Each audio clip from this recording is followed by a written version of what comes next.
We had quite an SEC Week 7 to react to. The squad is getting together right now. You're talking ball with the SEC squad. From Alabama to Tennessee, from Georgia to Oklahoma, from Auburn to Texas, it's the local experts of the Locked On Podcast Network bringing you scoops, breakdowns, and the most comprehensive preview of the upcoming SEC weekend. It's the SEC squad, and we have a seat for you. Hurt feelings and thin skin are prohibited. Squad up, you're part of the SEC squad. What's up, everybody? Welcome into our Sunday reaction show with takeaways and everything else. This episode is brought to you by Mazda. Like our players, we sweat every detail because when you make every move count, pulling off the unexpected is only the beginning. Stay tuned later for highlights in this week's Moving the Game Forward. Mazda, move and be moved. A little bit of a smaller squad this Sunday morning. I'm Chris Gordy, host of Locked On SEC. We got Stephen Willis of Locked On Ole Miss and John Miller, Locked On Mizzou. We'll see if any other folks jump in. We also got some videos from some of our hosts that couldn't be here. So, gents, welcome in. What a crazy Week 7 it was. I've got a little mimosa action going this morning because it's like you need to just take a deep breath after what happened yesterday. How are you guys? I could use something stronger maybe after yesterday's disappointing loss, but I like the vibe of the mimosa. I really do. Yeah. Yeah, and you look at the Ole Miss game, it was completely weird, and I'm just glad it's over. And on to game day in Georgia. I mean, it was one of those things that everybody was talking about Georgia from the moment the LSU game ended, and the team played like everybody talked about Georgia from the moment the LSU game ended.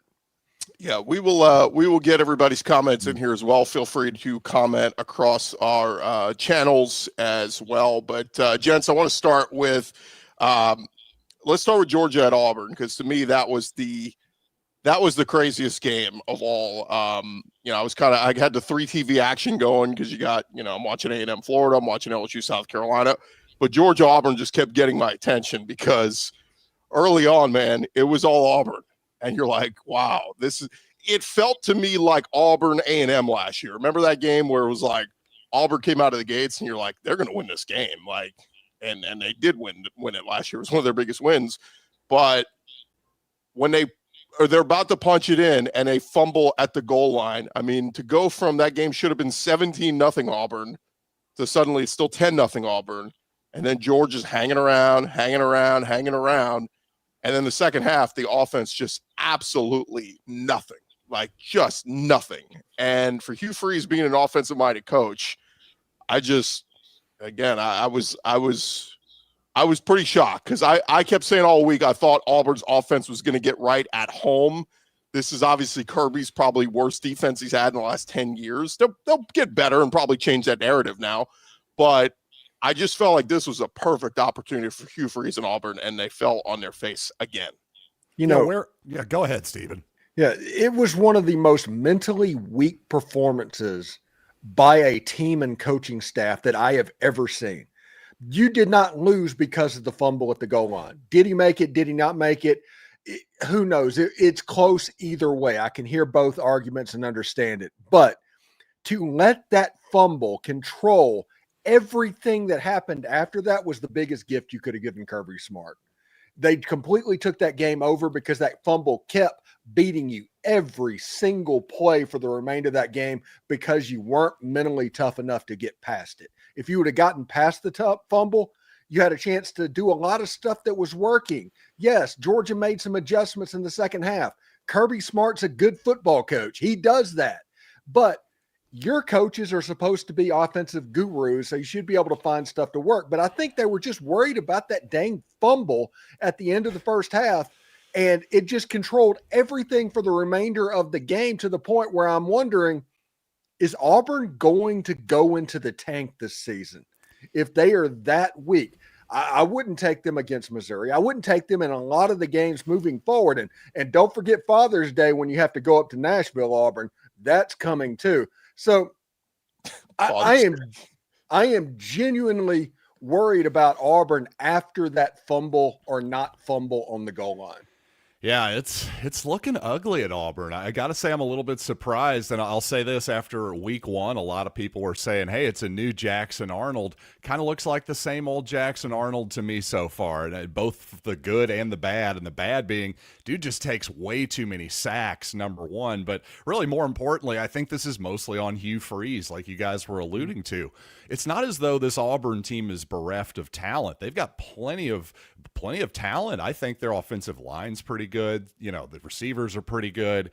I don't understand how Auburn cannot manufacture points. I really don't. Shouldn't they be better than this? This is now year 3, right? I just don't understand.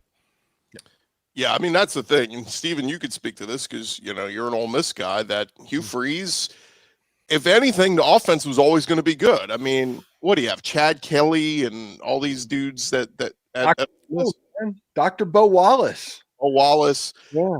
And then, of course, at Liberty had what's the guy's name that ended up being he's like the backup in Green Bay now. But I mean, he's always gotten the most out of his quarterback play, and you know, it's like it just to be this bad. Look, last 2 years, I was willing to chalk it up to it was Peyton Thorne, but Jackson Arnold's no scrub. Like right. Again, you can say what you want about him. He was not Sure. at Oklahoma last year, but we were chalking up to bad offensive play calling, lack of talent around him, all the injuries to wide receiver, offensive line to Oklahoma last year. But this year, you felt good about Auburn's offensive line coming into the season. You said their wide receiver room is one of the most talented in the country. I think it still is. Eric Singleton and Cam Coleman and Malcolm Simmons, the list goes on and on. So for them to be as bad as they are, and some of the throws from Jackson Arnold are just like, dude, take a chill pill and settle the F down. Why is everything either high or low? It's like, this should not be this way with an offensive guru like Hugh Freeze. Yeah, he's kind of got the Steve Sachs yips right now. That's what it looked like in the second half of that game. Wide open passes that were thrown at the feet of the wide receiver like 6 yards away. Honestly, all the stuff that we made fun of Arch Manning at the beginning of the season, Jackson Arnold was doing this in real time against Georgia in the second half. I'm telling you, it was a mentally weak performance by Auburn in the second half. It's one of those things. Every bit of narrative surrounding that Auburn program has completely changed. Zach Blackerby, who does Locked On Auburn, his reaction show last night it's up to like 25,000 views or something like that. They are completely melting down on the plains because they saw all of the stuff where they potentially got jobbed, and the Kirby calling a timeout and then saying, I didn't call a timeout, and getting basically a do-over I've never seen anything like that. Yes, you got jobbed on that, but you have to have the mental toughness to get past it. If you let that stuff beat you multiple times, you're never going to be successful. I'll tell you this, speaking of things we talked about in the offseason, it became a running joke, of course, about Hugh Freeze and his golf game. Well, I got to be honest, this whole thing of whether it's the golf or whatever it is, in this sport, you don't just get to be crowned an offensive guru. You have to change every single year, if not every week, or else people are going to catch up to you. And I'm sorry, it does look like Hugh Freeze has been playing too much golf. I don't have time to play golf when football season starts. How the heck does he have time? Listen, I want to talk about the stupid golf thing. The point is, I think we can just put the offensive guru thing to bed for Hugh Freeze. He hasn't done it in the SEC, not since Ole Miss, and that's been a while. Yeah, if you look at the rule changes that happened in college football, they hurt Hugh Freeze in particular. Gus Malzahn also got hurt whenever all of that happened. The linemen downfield, all of the stuff that Hugh Freeze used to do very well. Now, a little bit more even, a little bit more strange, and the offense isn't quite what it was, and I think that's bearing fruit right now. Yeah, it's fine. I mean, there were so many moments in this game. The goal line fumble is the one to me that if they punch that in, fellas, and go up 17-0, as good as Georgia played the second half, I don't think they come back. It's over. I think it would have been demoralizing, and Auburn's defense. Look, DJ Durkin deserves a lot of praise. His defense has done a fantastic job. They were, they were hitting Gunnar Stockton the whole freaking night. Like, you almost felt bad for Stockton. There was a few penalties and, roughing the passer and stuff like that. But, man, it's I don't know how it gets better. And here's the quandary if you're Auburn, man. And John, you could speak to this, that they host Mizzou this coming weekend. Mizzou's going to want to bounce back after that tough, hard-fought battle against Alabama. We'll get into that in a little bit. But, like, if they lose this one, then they're at Arkansas. I mean, like, if you're Auburn, you're thinking about making a change. If the offense looks like this again and they lose to Mizzou, I don't know how you don't consider making a midseason change, because this is year 3 and the offense has not shown any semblance of what a Hugh Freeze offense is supposed to be. Yeah, the problem is that they made a change with Hugh Freeze, and I'm at the point where I'm leaning towards making a change at this point, but you're going to lose the majority of that young part of your roster. Cam Coleman's gone if that happens. He's somewhere else. Deuce Knight's gone. All of your hope for the future goes away with getting rid of Hugh Freeze. But if you keep Hugh Freeze, the offense doesn't necessarily look like it's playing up to that level right now anyway. So maybe you just go ahead and deal with the problem that's going to happen roster-wise and realize that, hey, if you go get Kurt Signetti or whoever is out there, they can build it through the transfer portal pretty quickly. Heck, Jimmy Rogers brought in 75 FCS players basically at Washington State, and that was a well-coached football team. So you can turn it around pretty quickly, even though the roster doesn't change that much. Year 3 seems a little fast, but at the same time, what's the sign of hope here, really? Again, you brought in Freeze because you thought he was going to juice the offense. Like Chris said, where's it been? I just haven't seen it. Yeah. After the kick 6 and the prayer of Jordan Hare, you knew there was something that you were going to have to eventually pay, and it looks like that is this year. I've seen this narrative from some people out there basically saying, like, the SEC officiating, like, we need to, with all the money this conference, billions of dollars on the line, like, how do we not have better officiating? I mean, they had one of the games last week, they had one of the chain gang guys got knocked over, and they had to bring a whole medical staff out because he's like a 70-year-old man. It's like, how is this the best we can do?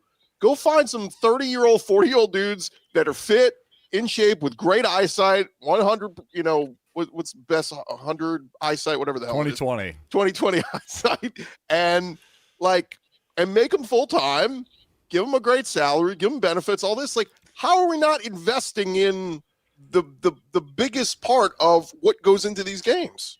Well, the pros don't do it. The NFL doesn't do it. Why would you expect college football to do it? I mean, I think you're making all the sense in the world. I would definitely do that. Let's cut some NIL. Let's get some NIL deal money for the chain gang. You heard it here first. Yeah.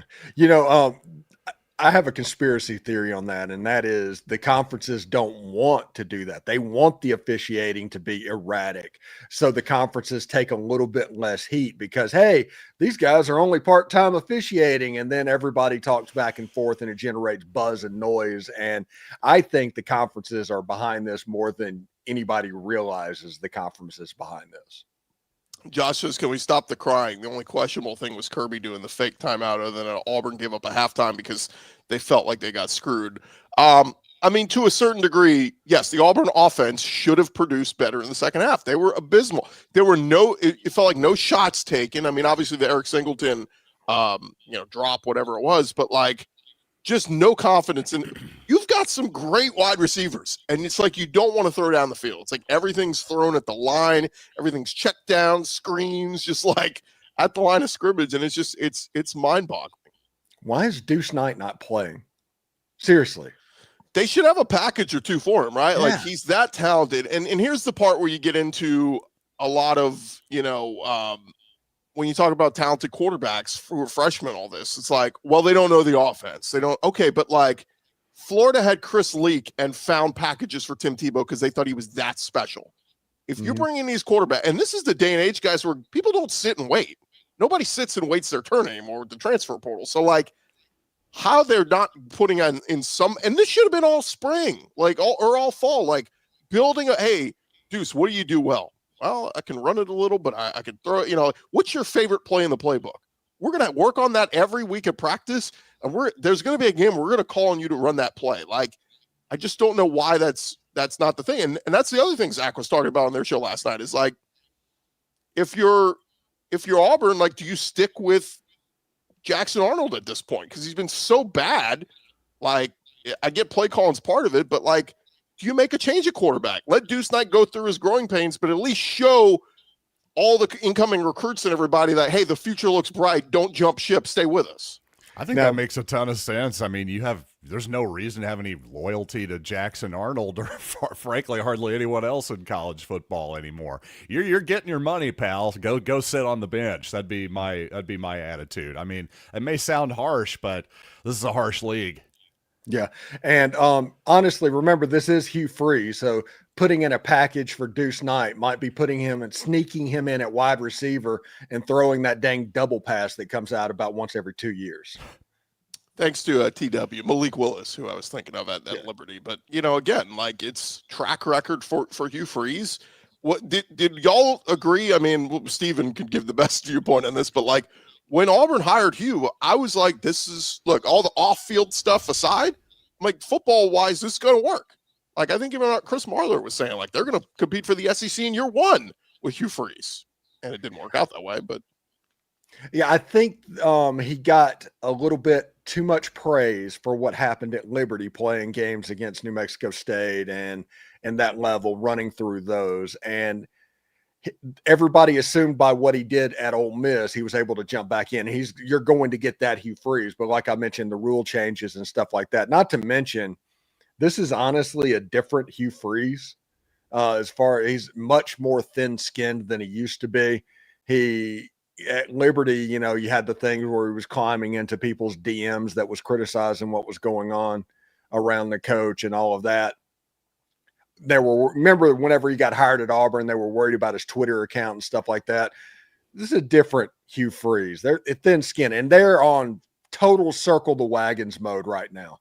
They are worried about keeping their jobs. So, yeah, it's going to be weird. Hugh Freeze was never a good fit for Auburn. He just wanted another SEC job after Ole Miss. He could have stayed at Liberty for 20 years, won 10 games a year, and retired a legend in the College Football Hall of Fame.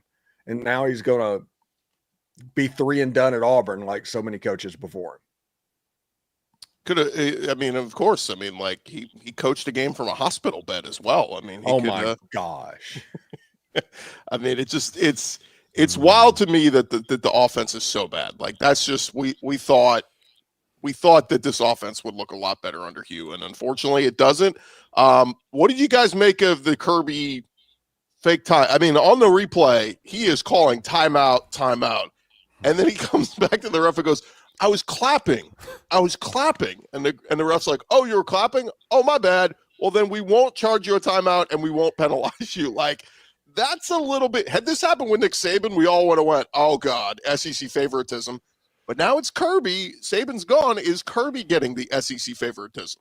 Oh, he absolutely is. And if you didn't call a timeout and they said that, fine. Take the 5-yard penalty. Don't try and game the system. I don't care if you were saying the defense is clapping or anything like that. That was the most egregious play. Not the fumble. That one was the most egregious play where you're like, something fishy is going on here, because there's no way that you can just get a mulligan after the play clock is going to run out when you have one timeout left. That would have been a big moment if Georgia would have lost that timeout. If, never mind the fact that they didn't use it for the rest of the game, but in that moment, that would have been a big deal. And I have no idea how that worked, where it's like, no, I didn't call timeout. It was, it was just the way it is. And they're like, okay, do over. We'll just snap the ball again and pretend like nothing ever happened. Yeah, speaking of terrible officiating, my goodness, that reminded me of the moment in the Missouri-Kansas game where the Tigers took a 15-yard penalty, so they were kicking off from their own 20 as if it were a safety, but it wasn't a safety. Eli Drinkwitz went, hey, can we free kick it here? And the refs went, yeah, go ahead. What? That's not in the rule book. And the officiating crew was suspended for that. So I just thought that was a funny note there. But as to the idea that is Kirby Smart getting some favoritism? Well, yeah, of course he is. It's called human nature, ladies and gentlemen. If I'm Arn from Rome, Georgia, and my part-time job is being an official, then yeah, I'm going to probably be a little bit intimidated by Kirby Smart. And when he lies to me and Jedi mind tricks me a little bit, it's going to tend to work. That's how I think human beings work, everybody. All right, when we return, guys, we got to get into Red River. We'll also get into the Auburn Mizzou game. We got plenty more to go here on the Locked On SEC Squad Edition right here on a Sunday. Hey, but first, I want to remind you guys this episode is brought to you by our friends over at Mazda. And look, Mazda is always moving the game forward. For those who believe it's not just about playing the game, it's about redefining it. There are moments that do more than put points on the board. They move crowds, move culture, keep moving the game forward. And this week's moment that moved the game forward, guys, who do you want to go with? I mean, there's plenty of stars from yesterday. You know what? I might go with, let's go with Ty Simpson, because he was outstanding. What, another 200-yard day, 3 touchdowns, passes.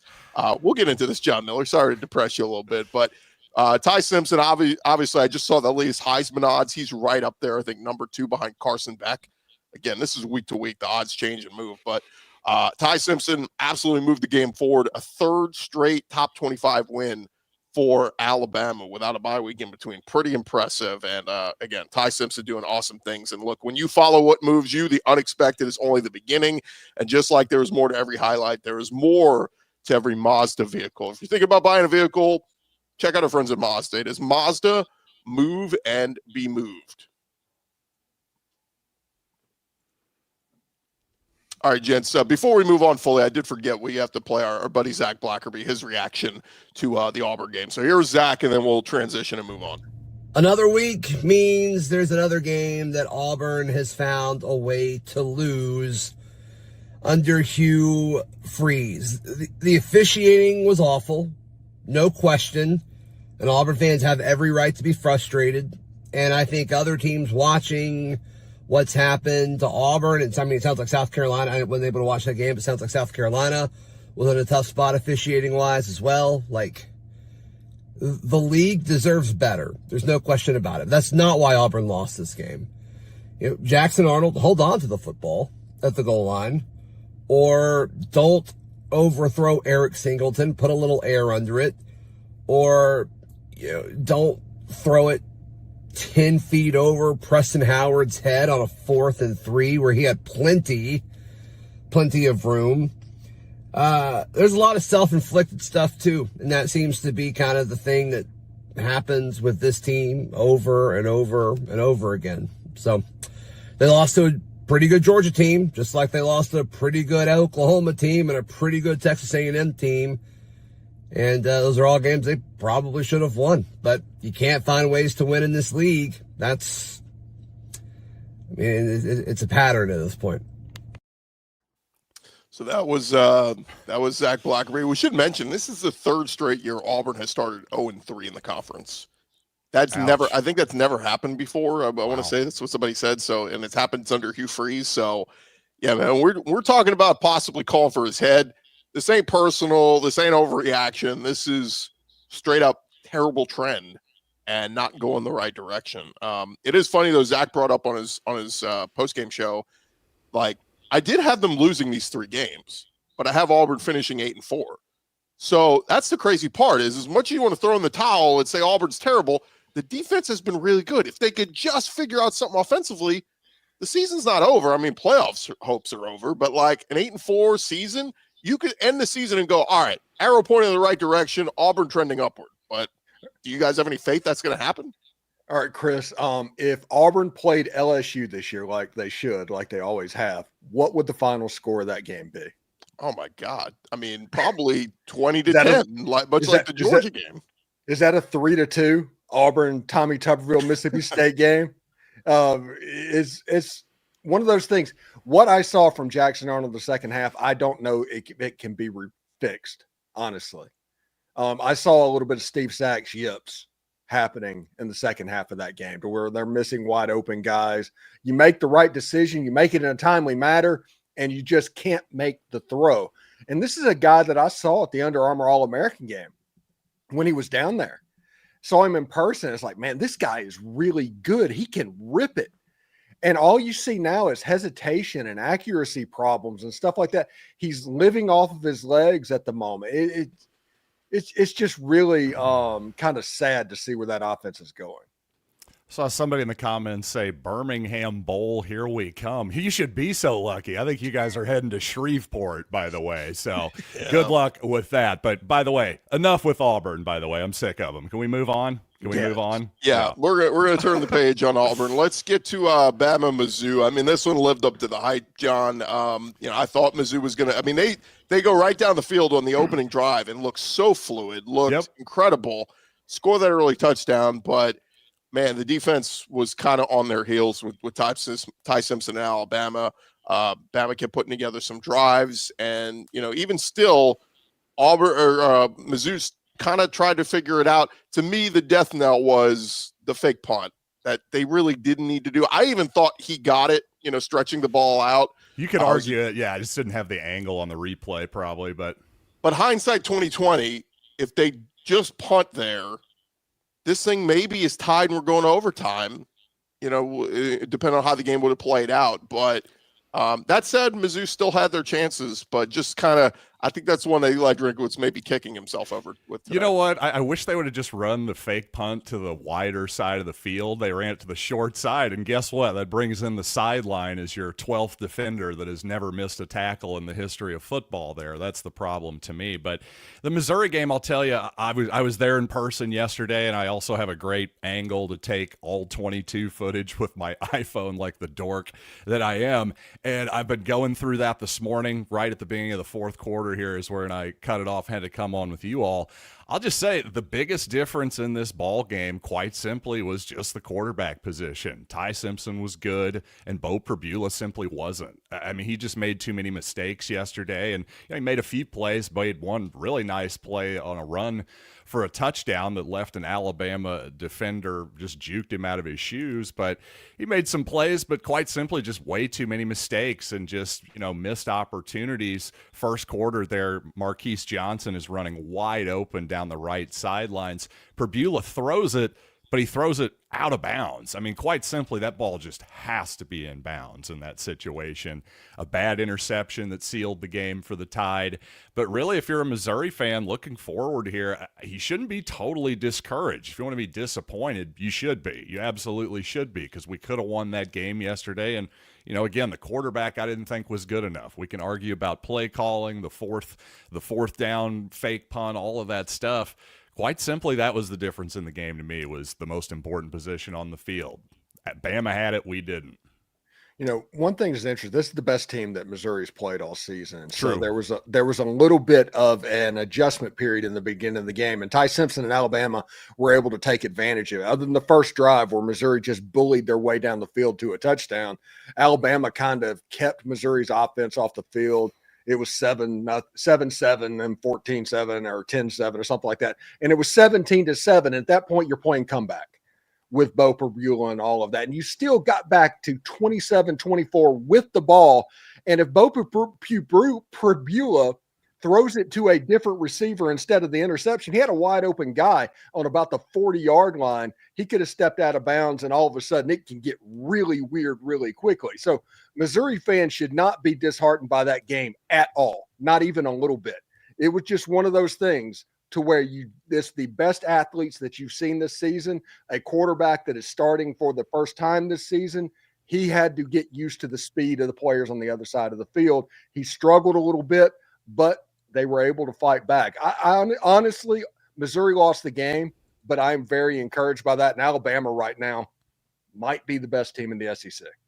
Yeah, and I still think the league is pretty wide open at the top, relatively speaking. But yeah, I think you have to favor the Crimson Tide right now. I looked at their schedule and thought, really, especially, some people are saying, hey, maybe trap game for the Tide. I don't think so. You look at their schedule. If they win this game, the rest of their most difficult games are all at Bryant-Denny Stadium at home for the Tide. So, yeah, they're set up pretty well right now, I have to say. And Ty Simpson, as I said before, he's playing like the best quarterback in the league right now.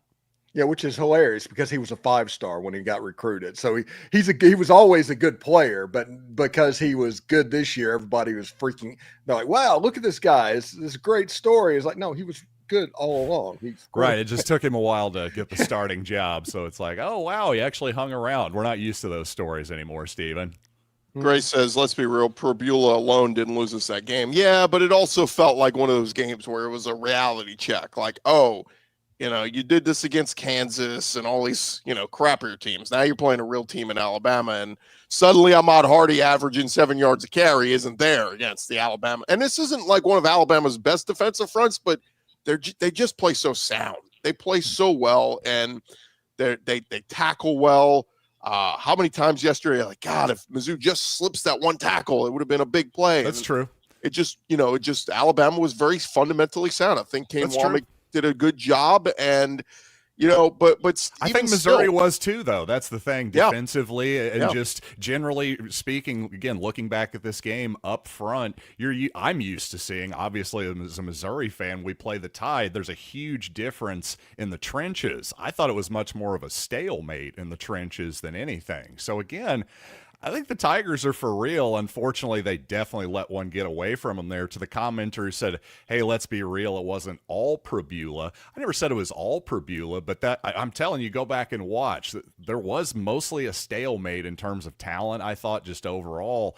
I think that was the difference in the game. And it wasn't just about Probula. I'm trying to give Simpson some credit, too. Did you see that touchdown pass in the back of the end zone there?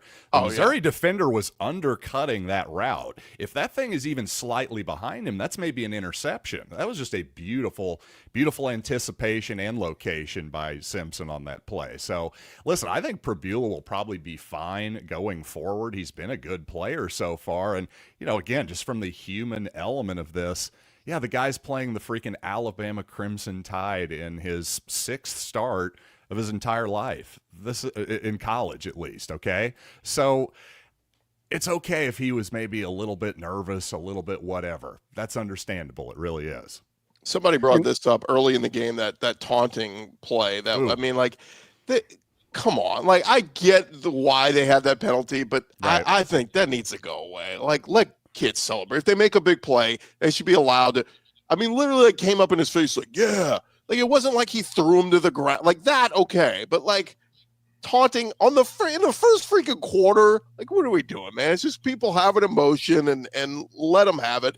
The other one I got to give a shout out, Lottie Brooks for Bama. My God, what a hell of a play on, I think it was 3rd down that set up a 1st and goal for that. I mean, like, Bama's got receivers, man. Yes, Isaiah Holt in a game where Ryan Williams nothing. Barely even played. I kept looking for him out there. I'm like, where's number 2? He didn't even play that much. I'd be interested to see the snap counts, but you're totally right. They got some dudes, man. Isaiah Horton, Cuevas had some nice I mean, they came up big. Or give credit where credit's due. They're good players and all that, but the reason that Missouri honestly didn't win this game is because there are no rocks in the stadium. Oh my God. Not the Rocks again. The Rock Empire. It's going to be back next season at least. All right. Well, let's we heard John Miller's side of things. Let's hear a little bit from the other side of things. Do we have to? Our buddy Luke Robinson, who's at the airport. He would be on with us, but he's flying back from Kansas City. It's Luke Robinson with Locked On Bama in the Kansas City airport, heading home after Alabama's big win over Missouri, an undefeated Missouri squad that is very, very tough. They held Ahmad Hardy, who is a fabulous running back, to well under his average and looked really good in a lot of aspects. Ty Simpson continues to be incredible. Lots Brooks was fantastic with some huge clutch catches late. The defense did just enough. Yeah, on the first drive, they didn't look great, but then they really stepped it up. Bray Hubbard, he got juked on the touchdown run by Probula, but he ended up making a big interception late. And Dejon Lee, who had gotten hurt, also comes up with a big interception. Lots to be happy about if you're an Alabama fan now. It's on to a very tough game again for the 4th straight ranked opponent against Tennessee. But for now, just enjoy this Missouri win because it's a big one, and that's a team that could threaten to be in the college football playoffs. So there was Luke Robinson. Let's find our background here. There we go. It was just very interesting, guys. The thing I'll say too about Alabama these last couple weeks, the balls on Kalek DeBoer going forward on 4th down, showing confidence in his team. I think DeBoer is earning a lot of look. We all poo-pooed on him after week 1, the loss of Florida State, right? I mean, talk was about what week he's going to be fired. And We all did. these Luke did. My God, Luke was just killing him, honestly. So, yeah, we've turned it around, haven't we? now Yeah, look, that I'm Florida State loss is not looking great right now. I'm not No, going it's to not. jump all the way to, oh, Bama is back and they're what they were under Saban. That's not the case. But they're a really good team. In a year where we're finding out some teams aren't flawless. Like, True. Oregon yesterday, lose at home to Indiana. Like, there are a lot of teams, like the playing field is so much more leveled now. But I think what behooves Bama is they're going to host Tennessee at home this week. They're going to host LSU in first week in November. They're going to host Oklahoma. The Iron Bowl, we'll see what happens at Auburn at the end of the year. But, like, this thing sets up, Bama's playing with house money now. They got one more. They could still take a loss and 10-2, and they may be in Atlanta. The two teams that get to Atlanta may be both 10-2. So, that's what's going to be very fascinating to see over these next couple of weeks. But the reality is Bama's playing right now the last 5 weeks better than anybody, and I think we got to give a little bit of credit to them. Great comment here by Mang. The Ole Miss guy is fool. Well done. You should definitely you should put that on your cave, buddy. Good writing. Excellent job. That should be my banner on my Twitter. It really should account, be. actually. Put that on your gravestone, buddy. That's good seriously. stuff. My God. All right. Well, when we come back, guys, we do have to get into Red River. What a hell of a game that one was. I had the two TVs going for all the games that were going on in the afternoon slate. But Texas, Oklahoma, we'll react to that coming up in just a second. But first, I want to remind you guys, of course, the NFL season is here, and coming up in less than half an hour, we will have the NFL slate and FanDuel.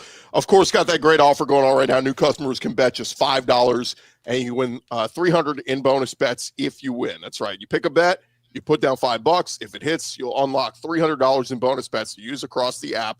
Makes watching football that much more exciting when you got a little something riding on the action. And they've got all the SEC games up there as well. So if you like betting on college, if you like betting on pros, whatever it is, FanDuel's got something for everybody. Whether you're a casual fan or you love diving into the stats, FanDuel makes the game day experience so much better. So what are you waiting for? Go to FanDuel.com right now, download the FanDuel app today, and get started. And if you've never used them before, first time signing up ever, make sure you take advantage of that great offer. Bet $5 and you can win $300 in bonus bets if you win your first bet. That is at FanDuel.com. This episode also brought to you by our friends over at Monarch Money. Look, most people can't name all their financial accounts or even what they're worth, whether it's your 401k, your properties, your investments, whatever it is. If you don't have the full picture, you're probably leaving money on the table. John Miller knows all about this. That's why there is Monarch Money. It's an all-in-one personal finance tool that brings your entire financial life together in one clean, easy-to-use interface on your laptop or your phone. Monarch built for people with busy lives. If you put off organizing your finances, Monarch Money is just for you. They're going to do all the heavy lifting. You can link all your accounts in just minutes, see clear visuals on where all your spending is, finally feel in control of your money without ever using a spreadsheet. Don't let financial opportunities slip through the cracks. Use our code LOCKEDONCollege. You're going to get half off your first year. That is 50% off a full year at monarchmoney.com with our code LOCKEDONCollege. Go check them out today. All right, gents, as we get back into it, Red River, I call it the shootout, but rivalry game as they want to. Pew, pew, pew. I know, yeah, because God forbid we call something a shootout. It's, that's in the same bin as the world's largest outdoor cocktail party, I think. Yeah, can't say that. Kids might drink, Yeah. By the way, buy thing. Grand Theft Auto 6 coming out next year. But man, this one was tough. I mean, look, when we heard all week that John Mateer was probably going to go, I kept wondering, is this a smoke screen? Is he going to play all this? It never really dawned on me, guys, that if he was going to play and not be 100%, he might be a liability. And as this game played out, John Mateer was a liability, man. He was not. I couldn't help but keep going. Gosh, maybe they give Michael Hawkins a drive. And I get it, a lot of people go, no. Hawkins would have been eaten alive by that Texas defense. Okay, but at the end of the day, John Mateer scored 6 points, was shut out in the second half. Kudos to Oklahoma defense. I thought they did a hell of a job, but Arch Manning and the Texas offense did just enough. Trey Wisner with 94 rushing yards, and Texas beats Oklahoma 23-6. Curious, you guys' thoughts on this one? Man, with the benefit of hindsight, how could I argue with the fact that they should have put in the backup quarterback? I mean, you've got Mateer out there. The hand is dangling and bleeding, and people are openly wondering if he opened the wound up or something. I mean, seriously, with the benefit of hindsight, it's obvious he shouldn't have played in this ball game. He wasn't ready, and to put him out there, boy, that was bad coaching on Brent Venable's part. Maybe bad on the training staff's part, whoever. Just there was some bad decision making there because I don't know. It turns out having a healthy hand is important when you're a quarterback. Yeah, I'm going to take a victory lap a little bit on this one. I was wondering if Oklahoma was putting John Mateer at risk for the sake of a rivalry game last week before it happened, because I was more worried about him hitting his thumb on a helmet or something like that. He wasn't good. Like, Michael Hawkins could have literally done that. For sure. Absolutely. So if that was going to happen, why risk this? Now, he was bleeding. We all saw it. Everybody was talking about what was going on. Did something get opened up that is going to delay him coming back further for the next game down the road? Is this going to cost you the South Carolina game or the Ole Miss game? That becomes a real question now. And if he comes back, can he be effective? Because if that John Mateer plays in the game against South Carolina or Ole Miss, Oklahoma's not winning that game. It doesn't matter where they're playing. So I think that John Mateer getting rushed back, because that feels exactly what they did for the sake of a rivalry. They did this. I think that was a horribly short-sighted mistake, and it potentially could cost them the college football playoff this season. And I think that's the right phrase, is short-sighted, because in the 12-team era, my God, you don't have to win every single game anymore, guys. I understand the Red River Shootout is a historically huge game, huge rivalry. I get it. It's not really any more important than any other of the games in the SEC, though. It just isn't. And you're just, the forest for the trees, whatever that analogy is. I think you're exactly right. I think it was a short-sighted move by Oklahoma that could end up costing them in the long run. Somebody said, very happy for Arch. He started to turn around. I did think a little bit like we had the standing over the Sam Houston State defender a few weeks ago. I mean, when they runs for that first down late in the game and does the waving, I'm like, okay, bro, you threw for 166 yards and rushed for 34. You had an okay game, but let's not act like y'all just dominated. Oh, suck on it, Oklahoma. We're coming for the championship. Be a little bit humble here, Arch. It was a good game for him. Not great, but good, and it was a really great win. But that one just kind of rubbed me the wrong way. I'm like, let's check it a little bit, Arch. He wants to be Joe Burrow so bad. That's what it is. He wants to be Joe Burrow. In the first opportunity he has, he does it. I think he would be more insufferable than Johnny Manziel if he was a good quarterback. When he finally gets through, he played all right. I think Texas and Steve Sarkisian actually did some brilliant stuff by putting him under center and stuff that probably his uncles know a little bit about, of keys that you can look for of what's going on. But you're right. Talking noise, waving to the crowd and all of that, it seems forced. It's like forced happiness, mandatory fun.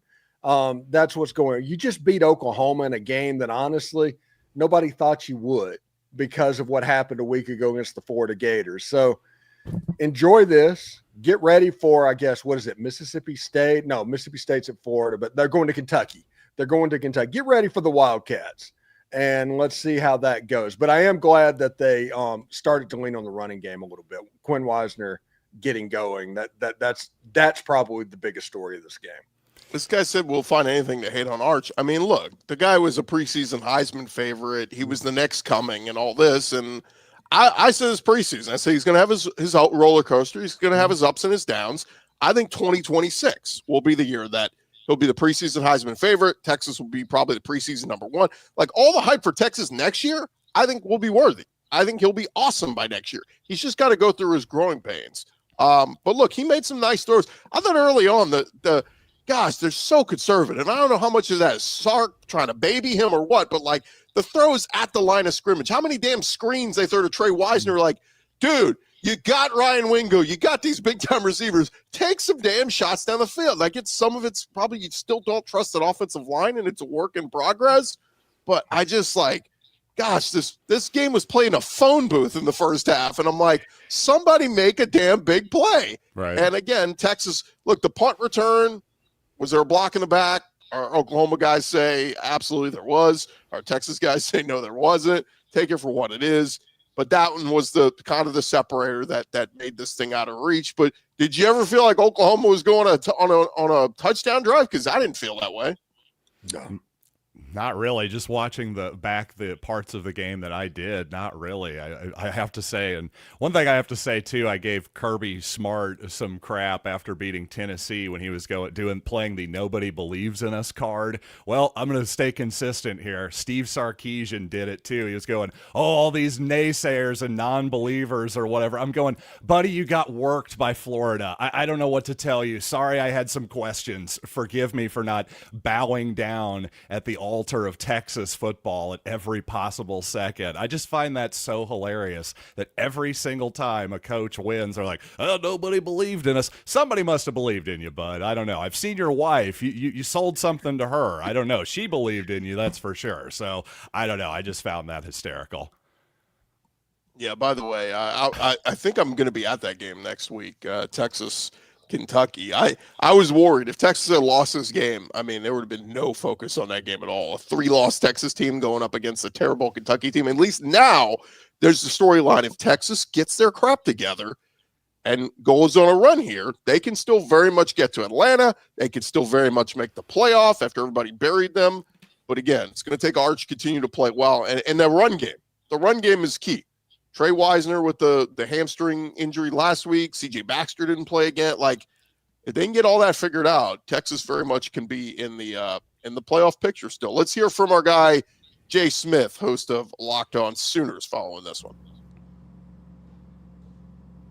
The video y'all been waiting for.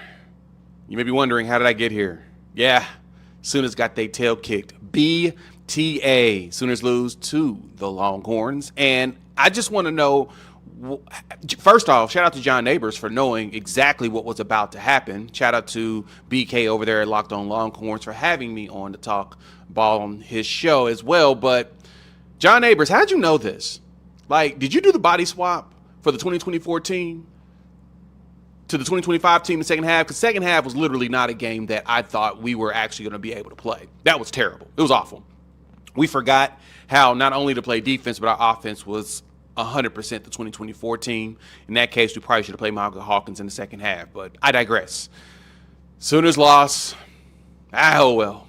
Flush it, move on to the next game. Sucks losing to a rival, though. Really sucks, especially a Texas team that was struggling. But they played great ball. They showed up, and they showed that they actually wanted it more. So not going to make it because I'm traveling. As you can see by the fancy chair behind me, I will see y'all on the squad show. I promise you on Tuesday, I'm going to try my hardest to make it, and y'all can yell at me then. Jay Smith, Locked On Sooners. We'll talk soon. Man, that was awesome, by the way. He came from Versailles. I was halfway expecting him to tell us to let us eat cake. So real quick, just kind of talk about what's ahead for these two teams. For Texas, they're at Kentucky. They're at Mississippi State. So two, winnable environments. Mississippi State's better this year. They get Vanderbilt at home. They're at Georgia November 15th. What's Georgia going to look like in that game? And then they're home against Arkansas and home against A&M. I'll put it out there for you guys. November 28th, home against A&M. Right now, would you make a prediction that game is just like last year, that the winner of that game goes to Atlanta between Texas versus A&M? Wow, that's a tough one. As long as Texas A&M wins. The Texas being back thing, it almost feels like Bloody Mary at this point. If you keep saying, it's like saying Beetlejuice 3 times in a row, Texas is back, Texas is back, Texas is back, and there you go. We're going to talk about them for Atlanta. Let them handle what's going on, because we've seen them lose on the road. They've got the game at Georgia. They're likely going to lose that game. A&M's going to be tough, and don't ever underestimate Arkansas in this deal. I mean, we've seen both sides of this, and I don't think that they're going to play an extremely high level for the rest of the season. They got the win against Oklahoma. I don't know how much of that was Oklahoma's doing, with kind of rushing John Mateer back, but I don't know if I would put Texas up towards the SEC championship talk right now. They're not Georgia. They're not Alabama to me. I can't go there either, especially we didn't even mention they still have Vanderbilt on the schedule too. Am I guaranteeing a win over Vanderbilt? Not whatsoever. I mean, I just saw them at least hang in there with the Alabama team that we were all just saying, hey, they're probably the favorites to win the league right now. So is it possible? Sure, it's possible. I just don't know that I think it's likely. I still have a lot of questions with Texas. For Oklahoma, by the way, they have to go to South Carolina this week, a team that's kind of licking their wounds after their game against LSU. They're home against Ole Miss. That'll be an interesting one. Then they're at Tennessee, at Alabama, home for Mizzou, home for LSU. Guys, by my calculations, the last 5 weeks for Oklahoma were all against ranked top 25, current top 25 teams. In fact, current top 14 teams. So that's a tough go there. Mateer better get his ass right very quickly because that's brutal. Yeah, it's rough. That season definitely it has the chance to get kind of ugly down in Norman, but also that's a good team too. It's just wow, that is a brutal stretch. But please tell me again how tough Indiana's stretch is in the Big Ten. Like, come on, it's like you know how easy it is to get up for one game a year. Like, oh, we got up for one game, we beat Oregon. Yeah, now you're going to go play like the crappy Purdue's and the Rutgers and all the crappy teams in the Big Ten. Penn State probably is sitting back going, baby. This is a hard schedule. This Big UCLA. Ten gauntlet that we had to go through. Not anybody can beat Northwestern. Never mind the fact that Tulane beat them by 21 points earlier this year. We just couldn't handle them at home. Penn State would probably disagree with your statement, Chris. Well, let's run around it real quick. We've got about 8 minutes left in the show. South Carolina, LSU beats them 20-10. An ugly game again offensively for LSU. Is better by Nussmeier. We kept hearing he needed to get to the bye week. He looked healthier. He looked like he was throwing better passes. But LSU gets to the red zone 3 times and leaves points on the table. One fumble at the 1 yard line. A Garrett Nussmeier interception in the end zone. It was one of those games where like this should have been a bigger blowout, but LSU just kept leaving the door open for South Carolina. So the one big takeaway I'll say is for LSU, their defense is legit. I mean, this felt very much like the DJ Lagway Florida game a few weeks ago. They just didn't have a good enough game plan against Trinidad Chambliss in the Ole Miss loss. But and LSU 5-1, I still call them a dangerous team because they have the possibility, guys, of putting it all together one week. And if they do that, maybe they could win at Alabama. Maybe they could win at Oklahoma. And this could be a 10-2 team. They're still very much in the picture, but I'm still very much looking at them, doubting them, going, at what point do we go, this is who you are? You're just a sloppy football team. Kind of feels like a Les Miles throwback LSU team to me. A team that has a bunch of talent, but just could never quite, a lot of times anyway, just could never quite put it together offensively. That's what this feels like to me. But a really good defense, like you say.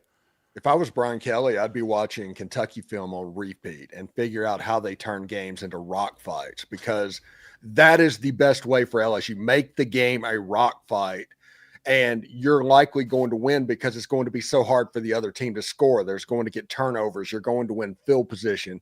Brian Kelly needs to play each and every game by the numbers, to the point where unless you are inside the 30-yard line of the other team, you do not go for it on 4th down. You never give up a short field. Ball security is of the maximum importance. If they do that, the defense has a chance to win 9 or 10 ball games this year. The defense is one of the best in the entire country. Nussmeier can't play hero ball. They have to maximize ball security, running the football for what little bit they can do. And they also remind me so much of the 2024 Ole Miss team. Yeah, if LSU just had taken care of the football yesterday, that game would have been 30-10. They'd have blown out South Carolina. Instead, it was a close game into the 4th quarter. How about your game, Steven? I had to put this game on. I think you and I were the only ones in the squad chat watching this game, but I was like, what the hell is Ole Miss doing? In a game they were favored by, 30-something points? Yeah. They have to hang on for dear life to beat Washington State. What was that? This is what I think happen. Now, they're going to say all the right things for the coaching staff and all of that. I don't think they did much of anything in preparation for Washington State. They just wanted to Jimmy's and Joe's get past it. They saw the wet North Texas stuff. Ole Miss fans have been talking about Georgia since the end of the LSU game. Heck, Lane Kiffin talked about Georgia during the bye week and said that. And whenever in coach speak, the way it goes, I'm like, U.S. military equipment, what you hear about is only about 20% of what's actually there. So whenever they say they're spending 2 days working on Georgia, they're probably spending 5 days working on Georgia. And because of that, Jimmy Rogers, who's a heck of a coach of Washington State, he built a dynasty at South Dakota State, and they had a really good game plan. They beat them on a trick play early in the game, and they can throw the ball pretty well because Ben Arbuckle was there, and there was a little bit of concepts of what was going on. But Ole Miss was able to survive, and that's what they did, survive. And one thing that I saw in the chat was when Cam Newton made his run throughout all the year, it took a game-winning field goal at the end of the game to beat Kentucky. Whenever Tennessee did their magical run, it took Clint Sterner like fumbling the ball, trying to hold himself up. Ole Miss survived that game. Now you have game day in Athens. You have the game that everybody has been looking forward to seeing, and it should get a lot more interesting and fun from here. I know that last week was a chore. It was almost like having a second bye week as far as fan interest goes. And we will see. Ole Miss just survived that. They needed to survive that. They got the W, but Jimmy Rogers almost destroyed Ole Miss's season by all of these games that were going. Is that official? Is game day is going to Athens? Yes, game day will be at Athens. I saw SEC Nation is heading to Tuscaloosa. Yeah, game day will head to Athens for Ole Miss, Georgia. Look, here's the crazy part for me for Ole Miss, Stephen, is these next 2 weeks are their season at Georgia and at Oklahoma, and yet they could still lose both, and I think they'll run the table and be in as a playoff team. So that win over LSU was just massive because, again, it gives them a mulligan or two, and they can, again, lose both games. Look, if they split them, if they win one of at Georgia or at Oklahoma, even better. I mean, they'll be sitting there with a great chance to go to Atlanta. Yeah, it allows Lane to be Lane, honestly. If just joking about that, if they beat Georgia or Oklahoma, all of a sudden that gives you a mulligan against South Carolina or Florida if something weird happens, or God forbid, being a 2-loss team playing against Mississippi State in the Egg Bowl. I mean, that is every Ole Miss fan's nightmare right now of what that could mean. But yeah, it's a situation. They're sitting exactly where they want to be and exactly where they need it to be to have a real playoff discussion. Now it's just Georgia. Now it's Oklahoma. Put your best foot forward to go try to win one of those games and see what happens. Real quick, we didn't give any love to Texas A&M. Seeing some folks in the comments. The Aggies get it done against Florida. This one early looked like, is this going to be a shootout? But Florida never could get that offense going again after the first quarter. They were shut out in the second half, had just a field goal in the third quarter. They were shut out in the fourth quarter. I didn't see any of it, but I was impressed by the result. I'll just tell you that. I mean, if you want to be a believer in A&M, I thought Florida had a chance to make that interesting, and they appeared to just put it away in the second half. So I thought an impressive win. Again, I didn't see any of it. I'll be honest with you. I got a text message this morning that was talking about how there was a pretty cool embrace at the end of the game between DJ Lagway and Mike Elko. That might be something to keep an eye on in the near future, since Willis, Texas is right down the road from College Station to begin with.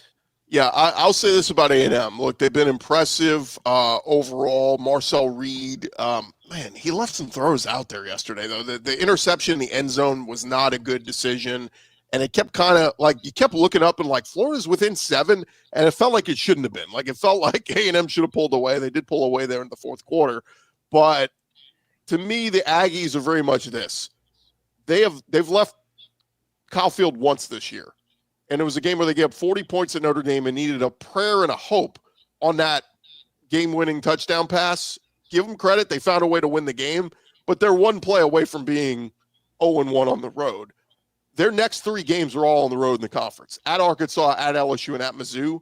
These next 3 weeks are going to tell us who A&M really is. Again, give them credit. Tip of the cap. You won 3 great games at home. I don't want to disparage that. I'm just saying we're going to see a different A&M team, I feel like, when they have to leave the friendly confines of Kyle Field.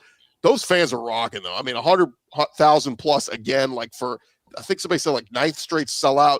They have been awesome. The home crowd's been awesome for A&M. But these next 3 weeks on the road, outside of the friendly confines of Kyle Field, we'll find out who A&M really is. But Casey Concepcion got a little banged up. He came back into this one. Lavian Moss got banged up. So that wear and tear, look, losing Moss last year hurt A&M down the stretch of the season in the run game. So we'll see. But, man, I was looking at the Pro Football Focus stats. Their offensive line graded out as like one of the best showings they've had all year. Defensive line was great. Cassius Howell. So, again, I'm cautiously optimistic on A&M. I think 10-2 is still very much in play. I mean, it was crazy, guys. Like, we could be talking about Ole Miss versus A&M in Atlanta. We could be talking about Bama versus Georgia. I mean, there's so many different scenarios still on the table here. Yeah, I'm a huge fan of parity and the fact that the SEC has become, instead of 3 teams competing every single year, it seems like for the championship, it's 6 teams or 7 teams. I think it makes everything a lot more fun. I agree. And especially being an Ole Miss fan. Yeah, I agree. And it's not really, it hasn't been forced parody. It hasn't really been foisted upon anybody with, I don't know, any kind of odd rule changes. Obviously, the NIL and all of that stuff and the portal has been the big change, but I don't think that was ever the goal, was to create parody or anything. So I like natural parody for sure. It's been good to see.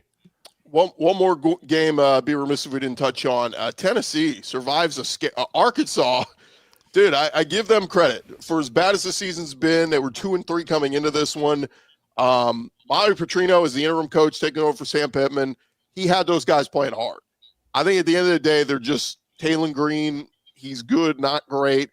They're going to turn the ball over. Mike Washington. I mean, they ran the ball very well, but again, they're this close. You know, they just needed to stop there at the end and try to get the ball back. They couldn't do it.